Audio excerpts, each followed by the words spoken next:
Renforcer la gouvernance économique, réglementer le secteur financier ou encore promouvoir l'emploi et l'innovation. Voici quelques-unes des priorités affichées par Yves Le Terme, le Premier ministre belge, pour la présidence tournante de l'Union européenne.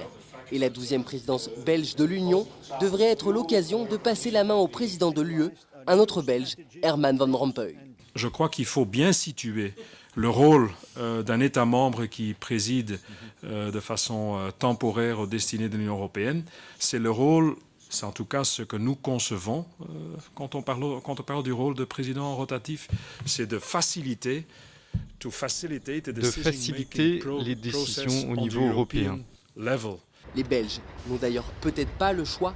Leur présidence arrive au moment où ils sont eux-mêmes plongés dans une grave crise politique.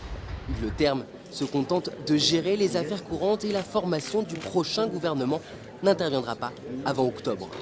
Les élections législatives de juin ont en effet consacré la victoire de l'indépendantiste flamand Bart De Wever, qui rêve d'une disparition progressive de la Belgique.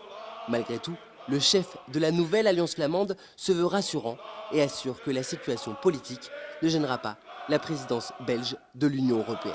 La transition vers un nouveau gouvernement de ce pays n'empêchera pas l'efficacité de la présidence belge de l'Union européenne. J'ai parlé déjà avec M. Le Terme sur ce sujet. Il m'a rassuré que la présidence a été très bien préparée et qu'on ne va pas avoir des difficultés dans les mois qui viennent. Au-delà, on a l'ambition de former le gouvernement avant octobre, donc avant les vrais travaux importants de cette présidence. Et les vrais travaux de cette présidence belge seront sans doute de faire face à la crise sans précédent que traverse l'Europe, avec ses déficits énormes, sa population vieillissante ou encore la concurrence des puissances émergentes.